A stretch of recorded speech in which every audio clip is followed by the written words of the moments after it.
Assalamualaikum kepada Ustazah Halimah. Saya Ani Akila binti Amran. Pada hari ini, saya dan ahli kumpulan saya akan membuat pembentangan mengenai cabaran kelestarian seni budaya dalam peradaban Melayu. Sebelum memulakan pembentangan ini, saya akan memperkenalkan ahli-ahli kumpulan saya iaitu Nur Syafia, Nur Sufia, Nur Syakirin, Ainatul Munira dan Aisyah. Pertama sekali, kita sebagai rakyat Malaysia tahu bahawa negara Malaysia merupakan sebuah negara yang terkenal dengan pelbagai khazanah warisan seni dan budaya. Terdapat pelbagai kumpulan etnik Bumiputera di negara ini yang penuh dengan nilai-nilai murni, adat serta tradisi bagi mengekalkan adat turun-temurun ini agar ia masih wujud sehingga generasi akan datang. Pada masa kini, seni budaya dalam peradaban Melayu sudah semakin hilang dan tidak lagi bergiat aktif seperti dahulu dalam kalangan generasi muda. Kewujudan teknologi moden telah menyebabkan generasi muda lebih terpengaruh dengan budaya popular moden yang bertunjangkan budaya barat. Seluruh masyarakat Melayu, terutamanya generasi muda, hendaklah terus melestarikan dan menjaga warisan dan seni budaya dalam peradaban Melayu ini agar tidak terus hanyut di bawah arus kemodenan. Sebelum kita meneruskan perbincangan dengan lebih mendalam, kita mestilah faham mengenai maksud-maksud setiap perkara ini. Pertama sekali, kelestarian boleh dimaksudkan sebagai keupayaan mengekalkan sesuatu perkara atau memastikan kewujudan yang berpanjangan serta mampu memelihara keaslian sesuatu perkara atau keadaan. Maka dalam konteks perbincangan kita pada hari ini ialah melestarikan seni budaya. Jadi apa itu seni budaya dalam peradaban Melayu? Seni budaya merupakan sebuah seni warisan rakyat Malaysia yang dimiliki sejak zaman dahulu lagi. Manakala peradaban Melayu pula boleh dimaksudkan sebagai sebuah peradaban yang antara lainnya berupa proses pencapaian orang-orang rumpun Melayu. Generasi zaman kini sedang menghadapi cabaran untuk melestarikan seni budaya dalam peradaban Melayu. Justru, para penggiat seni perlu menjadi lebih kreatif untuk menarik minat generasi muda terhadap seni budaya ini yang berasaskan elemen seni persembahan yang unik dan baharu serta mampu menepati cita-rasa generasi ini.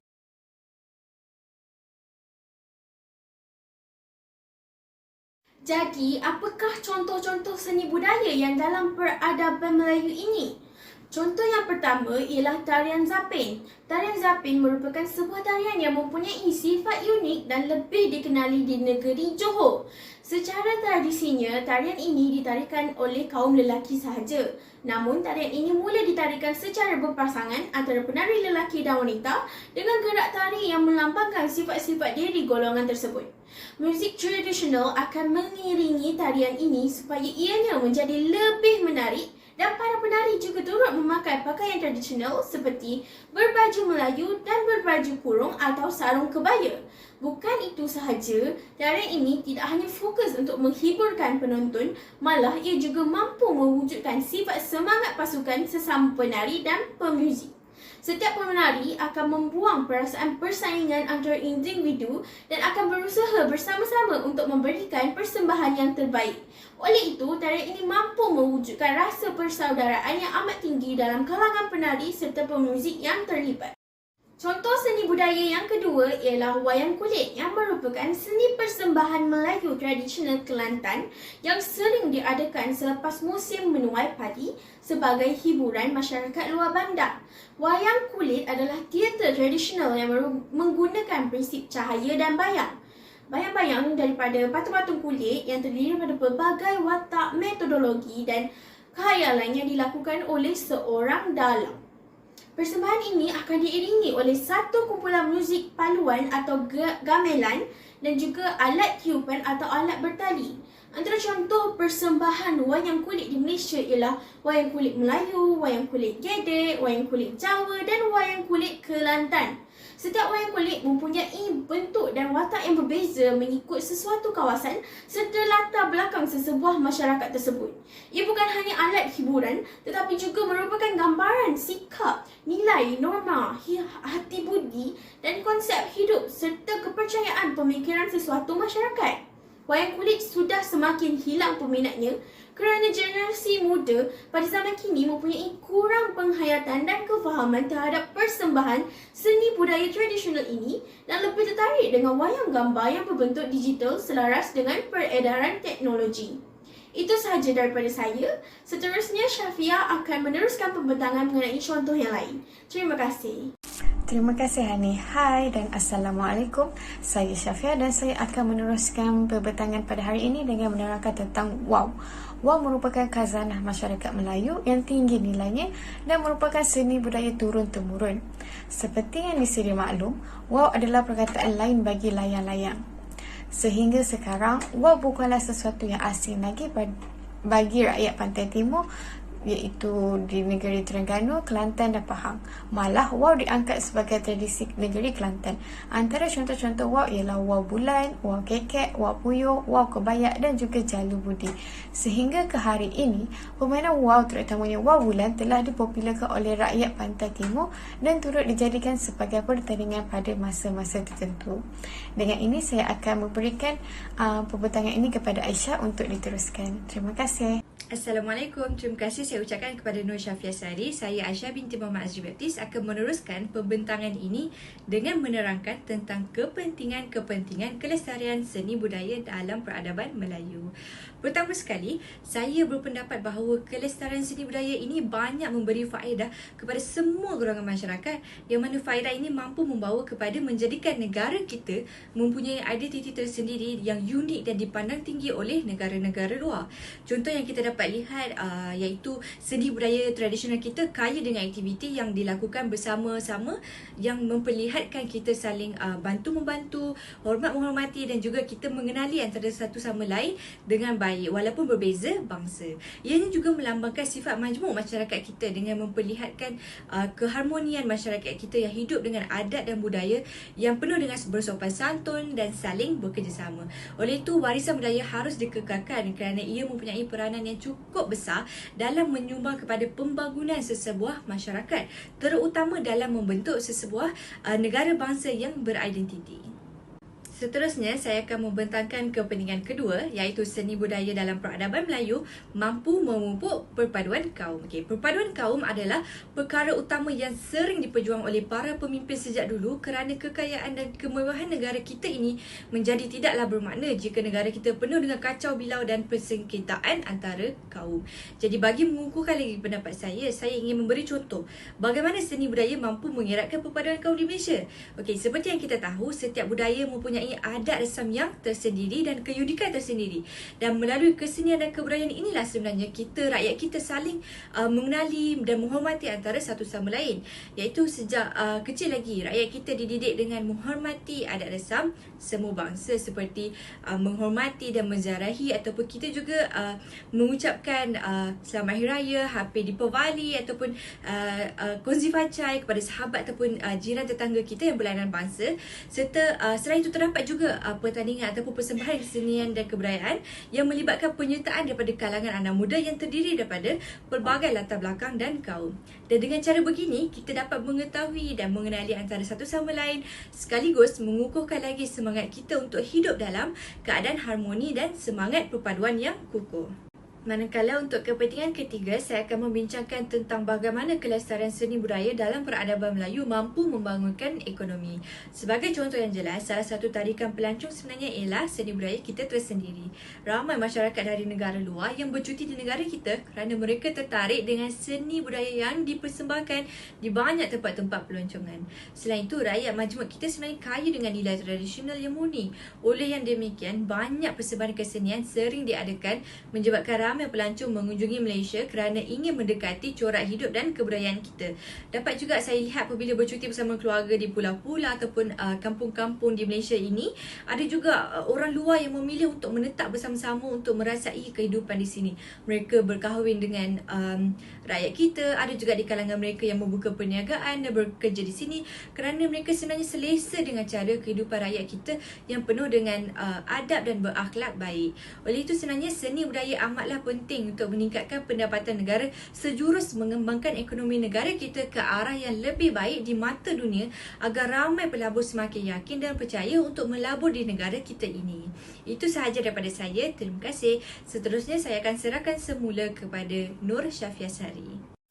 Terima kasih Aisyah. Sekarang saya akan meneruskan kepentingan melestarikan seni budaya dalam peradaban Melayu yang keempat, iaitu dengan mempraktikkan seni budaya, kita dapat mencerdaskan fizikal badan kita. Hal ini demikian kerana banyak seni budaya seperti permainan tradisional dan seni mempertahankan diri yang melibatkan banyak pergerakan. Lain daripada itu, ada segelintir individu yang menjadikan seni budaya, tidak kira permainan tradisional ataupun seni bela diri, untuk mengisi masa lapang mereka. Daripada mereka kekal di dalam rumah tanpa membuat apa-apa, alangkah lebih baik jika mereka keluar dan melakukan permainan tradisional. Dengan ini, mereka juga boleh menganggap ini sebagai senaman ringan untuk mereka kekal produktif. Secara tidak langsung, mereka mampu menyihatkan tubuh badan mereka. Sebagai contoh, permainan galah panjang yang dimainkan secara berkumpulan dalam suasana yang kondusif mampu membakar kalori di samping meluangkan masa bersama rakan mahu berkeluarga. Selain itu, antara permainan yang boleh dimainkan adalah lompat tikus, guli dan juga pukul berapa datuk harimau. Selain daripada itu, seni mempertahankan diri juga mampu meningkatkan keyakinan diri untuk mempertahankan diri. Dengan ini kita dapat melihat apabila seni membela diri mampu meningkatkan ketangkasan koordinasi mata dan juga tangan. Jadi, jelaslah bahawa seni budaya merupakan salah satu cara untuk mencerdaskan fizikal tubuh badan kita. Kita akan teruskan perbincangan kita dengan cabaran yang kita terpaksa hadapi dalam melestarikan seni budaya dalam peradaban Melayu. Dengan teknologi yang semakin pesat, bertambahlah cabaran yang terpaksa dihadapi. Jadi, cabaran yang pertama adalah kurangnya penghargaan terhadap pegiat seni budaya Melayu. Hal ini demikian kerana rakyat Malaysia lebih menghargai pegiat bidang lain seperti sukan berbanding seni budaya Melayu. Jadi, di Malaysia kita dapat lihat sendiri di mana lebih banyak penghargaan diberikan kepada seni budaya moden seperti anugerah juara lagu. Jelaslah di sini bahawa penggiat seni budaya Melayu perlu bersaing dalam arus budaya moden. Maafkan saya, hal ini tidak dapat menarik minat daripada generasi muda untuk mengambil peduli ke arah seni budaya. Di samping itu, jika penghargaan terhadap pegiat seni budaya Melayu tidak diberikan sewajarnya, ini akan melemahkan semangat mereka untuk terus mengekalkan seni budaya Melayu ini untuk masa hadapan. Penghargaan yang diberikan mampu dijadikan pembakar semangat untuk mereka untuk sentiasa bersemangat dalam bidang seni budaya Melayu ini. Penggiat seni antara individu penting yang mampu mempopularkan tradisi dan budaya negara ini melalui media mereka. Namun, penggiat seni budaya di Malaysia semakin berkurang kerana tidak diberikan perhatian sepenuhnya. Jelaslah di sini bahawa kurang penghargaan diberikan kepada penggiat seni budaya merupakan salah satu cabaran yang kita terpaksa hadapi pada masa kini. Jadi saya akan mempersilakan Syakirin untuk isi yang seterusnya. Terima kasih. Terima kasih Syafia. Antara cabaran lain dalam melestarikan seni budaya dalam peradaban Melayu adalah kekurangan kesedaran tentang kepentingan seni budaya. Salah satu medium utama dalam menyampaikan informasi adalah melalui pendidikan. Pendidikan merangkumi proses pengajaran dan pembelajaran kepakaran khusus. Salah satu matlamat pendidikan adalah untuk mengajar kebudayaan melampaui generasi. Pendidikan sering berlaku di bawah bimbingan pendidik, tetapi pelajar juga dapat mendidik diri mereka sendiri. Masyarakat hari ini kurang menekankan pendidikan yang memfokuskan terhadap kebudayaan Melayu. Hal ini sedikit sebanyak menenggelamkan kebudayaan dalam peradaban Melayu yang semakin hari semakin kurang difahami dan dikenali oleh golongan muda terutama sekali. Generasi muda Melayu merasakan bentuk-bentuk seni persembahan Melayu tidak menepati jiwa dan cita rasa mereka. Mereka tidak lagi berminat kepada muzik, tari dan persembahan tradisional Melayu kerana mereka sendiri tidak kenal, tidak fahami, apatah lagi untuk menghayati dan menyanjungi seni budaya ini. Golongan ini tidak cukup diberi pendedahan tentang warisan tradisi seni semasa di peringkat sekolah. Tiada aliran khas yang mengkhususkan pembelajaran dengan tumpuan pada bidang seni budaya Melayu di peringkat sekolah rendah. Adapun pelibatan sebahagian pelajar hanya terbatas kepada Aktiviti kokurikulum bahagian persatuan iaitu seni lukis dan seni muzik. Tiada banyak pilihan dan hanya segelintir pelajar yang boleh memilih persatuan ini. Hal ini jelas memperlihatkan bahawa pembelajaran seni budaya tidak disalurkan kepada semua pelajar di peringkat sekolah rendah. Sekolah seni untuk pelajar sekolah menengah pula tidak banyak yang ditubuhkan. Setakat ini hanya 5 sekolah di bawah Kementerian Pendidikan Malaysia. Bilangan sekolah yang sedikit ini menjadi salah satu halangan untuk pelajar yang berminat untuk mendaftar di sekolah-sekolah tersebut kerana pengambilan yang terhad. Impaknya, pelestarian seni budaya terhalang tanpa penglibatan generasi muda Melayu yang sepatutnya menjadi penerus warisan seni budaya Melayu ini. Golongan muda menjadi asing dan tidak tahu apa itu warisan budaya seni Melayu. Itu cabaran lain yang menjadi halangan adalah kaedah memelihara seni budaya yang tidak mengikut zaman teknologi semasa. Menjelang abad ke-21, dengan ledakan teknologi maklumat dan komunikasi digital, budaya luar semakin kuat mempengaruhi masyarakat Melayu sehingga muzik, tari dan teater tradisional Melayu semakin terpinggir dan terasing. Sementara itu, bentuk-bentuk seni persembahan tradisional Melayu pula dipersembahkan dalam konteks yang agak berbeza iaitu semasa majlis-majlis khas atau sebagai persembahan kebudayaan untuk tujuan pelancongan. Hal ini jelas menunjukkan kurang penggunaan teknologi sebagai medium untuk mempromosikan seni budaya ini. Pasaran global yang begitu luas tanpa batasan dengan bantuan teknologi, informasi dan digital masih belum benar-benar mampu diterokai oleh penggiat seni budaya tempatan. Kebanyakan pengurus pemasaran seni budaya Melayu tidak mengambil kira pengembangan dunia teknologi digital. Tujuan utama pemasaran digital adalah pemasaran yang menggunakan alat atau media digital untuk menjangkau pengguna sasaran dengan cepat, tepat dan luas. Platform digital popular seperti YouTube, Facebook, Instagram dan TikTok tidak digunakan untuk pemasaran seni budaya secara efektif dan menyeluruh. Adapun usaha pemasaran melalui platform digital ini belum menembusi pasaran global dan masih tidak standing seni budaya luar. Dekat lokal juga, seni budaya Melayu belum menjadi kegemaran kebanyakan masyarakat, terutama di peradaban Melayu. Perkara ini perlu dilihat kembali kepada kaedah pemasaran dan pemeliharaan seni budaya Melayu yang tidak mengikut arus teknologi semasa.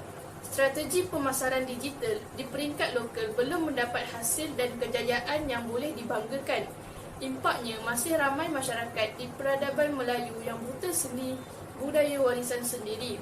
Oleh itu, kemajuan teknologi dan komunikasi tidak boleh lagi dilihat sebagai musuh perosak budaya, tetapi sebaliknya sebagai peluang pasaran luas tanpa sepadan.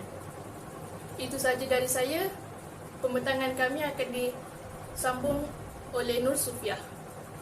Terima kasih saudari Syakirin. Hai, Assalamualaikum. Saya Sufia. Saya akan membentangkan contoh-contoh isu semasa yang menyebabkan kelestarian seni budaya dalam peradaban Melayu sukar diadakan pada masa sekarang. Yang pertama sekali ialah kekurangan pelapis baru dari generasi muda. Jika kita lihat di sekolah, kebanyakan guru lebih fokus ke arah akademik pelajar kerana bagi mereka, soal akademik lebih penting untuk murid-murid mereka melangkah ke alam universiti kelak. Tambahan pula, guru-guru mempunyai target yang harus dicapai oleh anak-anak murid mereka. Oleh sebab itu, mereka kurang mengasah minat pelajar dalam seni budaya peradaban Melayu ini. Dan ini menyebabkan golongan muda tidak terdedah terhadap seni budaya yang wujud di negara ini. Selain itu, kehidupan norma baharu selepas penularan wabak COVID-19 menjadi punca mengapa kelestarian seni budaya dalam peradaban Melayu sukar diadakan. Ini kerana kita harus mematuhi penjarakan sosial dan digalakkan memakai pelitup muka. Apabila berlakunya penjarakan sosial, maka sukar untuk kita menganjurkan acara seni budaya disebabkan bilangan tetamu harus dikurangkan. Memang benar, pihak penganjur boleh mengadakan program kebudayaan ini secara atas talian. Namun, kami merasakan langkah itu kurang berkesan untuk mempertengahkan seni budaya peradaban Melayu ini. Ini disebabkan kita tidak dapat melihat dengan lebih jelas betapa uniknya seni budaya peradaban Melayu ini. Kerana melihat secara atas talian boleh membuatkan kita kurang fokus. Bukan itu sahaja. Sekiranya program kebudayaan ini diadakan secara fizikal, penari-penari perlu memakai pelitup muka dan keadaan ini boleh menyebabkan mereka berasa lemas dan berasa tidak selesa untuk menari. Mahu ataupun tidak, mereka perlu mematuhi arahan yang ditetapkan oleh kerajaan disebabkan itulah seni budaya peradaban Melayu sukar untuk diketengahkan pada zaman kini. Akhir sekali, ialah pengaruh penularan budaya popular Barat dan Asia Timur. Zaman sekarang, golongan muda Melayu maupun orang dewasa lebih meminati budaya popular Barat dan Asia Timur sampai mereka mengendahkan seni budaya peradaban Melayu itu sendiri. Contoh yang paling jelas sekali ialah budaya K-pop. Namun, bagaimanakah mereka boleh tahu akan kewujudan budaya K-pop ini? Salah satunya adalah disebabkan mereka mempunyai akses terhadap internet dan secara tidak langsung mereka membuka akaun media sosial. Jadinya, mereka boleh mengetahui berita viral atau trend terkini iaitu budaya K-pop ini. Selain daripada itu, anak-anak muda Melayu mudah terpengaruh dengan raka sebaya. Misalnya, jika mereka melihat rakan mereka meminati budaya bangsa dan negara lain, mereka cenderung untuk meminati benda yang sama, terutama sekali budaya K-pop ini. Kerana mereka merasakan artis ataupun idola itu mempunyai rupa paras yang kacak dan jelita. Ini menyebabkan seni budaya Melayu kurang dikenali kerana mereka merasakan ianya terlampau klasik dan bersopan santun. Justru itu, ini merupakan salah satu isu semasa yang menyebabkan kelestarian seni budaya peradaban Melayu semakin kurang mendapat sambutan. Itu sahaja daripada saya. Seterusnya, saya akan serahkan kepada kawan saya untuk menerangkan isi-isi penting yang lain. Terima kasih. Terima kasih Sofia atas penerahan jelas tadi. Assalamualaikum warahmatullahi wabarakatuh. Nama saya Ainatul Munirah binti Rahimi dan saya akan meneruskan perbincangan kita ini dengan subtopik yang seterusnya iaitu cara mengatasi isu dan cabaran dalam melestarikan seni budaya dalam peradaban Melayu yang baru saja diperjelaskan sebentar tadi. Jadi, mari kita teruskan dengan isu dan cabaran pertama iaitu kekurangan pelapis baru dari generasi muda yang disebabkan kurangnya kesedaran dalam kalangan generasi muda ini. Hal ini kerana mereka tidak lagi berminat kepada seni tradisional kerana mereka sendiri tidak kenal, tidak faham apatah lagi untuk dihayati atau untuk disanjungi. Maka, untuk menyelesaikan isu ini, pengisian mengenai seni budaya perlu diperbanyakkan lagi mulai dari peringkat sekolah. Oleh itu, kerajaan perlu mewujudkan kumpulan pengajar yang dapat menyampaikan keunikan seni budaya Melayu ini. Cara penyampaian yang betul sebenarnya boleh mencungkil bakat anak muda justru menghasilkan modal insan yang kreatif dan inovatif. Seni budaya ini bukan sahaja dijadikan sebagai warisan estetik budaya bangsa. Ia juga boleh dijadikan sebagai sebuah produk kreatif untuk dipasarkan di pasaran global tanpa sepadan. Maka, dalam kemahiran keusahawanan yang diajar melalui peringkat sekolah lagi, sistem pendidikan boleh menekankan keuntungan dalam pemasaran produk seni budaya kreatif ini. Isu dan cabaran yang kedua pula ialah kaedah memelihara seni budaya Melayu ini dikatakan tidak mengikut zaman teknologi semasa dan ditambah pula dengan kehidupan norma baharu selepas berlakunya penularan wabak COVID-19. Maka, untuk menyelesaikan isu ini, media sosial terkini perlu digunakan secara efektif dan menyeluruh dalam menguak-uarkan seni budaya Melayu di mata dunia tanpa sepadan. Sebagai contoh, TikTok dan Facebook boleh dijadikan sebagai saluran untuk memuat naik video pendek mengenai pementasan wayang kulit yang telah ditambah sari kata supaya dapat ditonton dan difahami oleh setiap lapisan masyarakat. Pementasan wayang kulit yang jarang dilihat pada hari ini sebenarnya boleh menarik minat pengguna TikTok dan Facebook untuk menontonnya kerana keunikan dan keganjilan persembahan itu. Selain itu, pihak penganjur pesta seni dan kebudayaan boleh menyiarkan acara tersebut secara atas talian melalui semua saluran media sosial terkini supaya orang ramai tidak perlu bersesak-sesak di acara tersebut. Penyiaran secara atas talian ini bukan sahaja mengurangkan kesesakan pengunjung, malah membenarkan individu yang berada jauh di luar kawasan untuk turut serta merasai kemeriahan acara yang berskala besar itu. Oleh itu, ini menunjukkan bahawa media sosial boleh dikatakan berkesan dan efektif dalam memelihara seni budaya tradisional kita. Dan akhir sekali, kurangnya penghargaan terhadap penggiat seni budaya Melayu boleh mempengaruhi kadar pengaruh yang tinggi dalam penularan budaya popular Barat dan Asia Timur. Hal ini kerana pemasaran seni budaya Melayu tidak selari dengan arus persaingan budaya popular Barat dan Asia Timur. Maka, untuk menyelesaikan isu ini, insentif yang mencukupi perlu diberikan kepada penggiat seni supaya mereka dapat mempersembahkan warisan di konvensi kebudayaan dan kesenian di peringkat antarabangsa. Insentif yang mencukupi mampu memberi galakan dan semangat untuk penggiat seni mengekspresi persembahan dan seni kreatif dengan lebih baik, yang sekaligus boleh menarik semula minat masyarakat kepada seni budaya Melayu. Insentif yang mencukupi ini juga membenarkan penggiat seni untuk mengkomersialkan warisan Melayu di platform yang lebih besar. Sebagai contoh, periklanan di media sosial yang menjadi imej tumpu pada hari ini seperti YouTube. Tambahan pula, mereka boleh mempelbagaikan cara pembawaan seni budaya supaya selari dan tidak janggal di mata generasi pada hari ini. Oleh itu, ini menunjukkan bahawa insentif yang mencukupi dapat memastikan kebajikan penggiat seni terjamin, malah membenarkan pengkomersialan seni budaya Melayu selari dengan arus persaingan budaya popular Barat dan Asia Timur. Kesimpulannya, seni budaya dalam peradaban Melayu yang mencerminkan identiti dan jati diri bangsa Melayu harus terus menjadi kebanggaan dan terus terpelihara. Pelestariannya dalam menempani cabaran era globalisasi amat bergantung kepada sejauh mana pihak-pihak yang berkepentingan berupaya memastikan kerelevanannya meredah masa dan zaman. Hal ini memerlukan anjakan paradigma dalam kalangan masyarakat Melayu itu sendiri. Sekian sahaja pembentangan dari kumpulan kami. Terima kasih.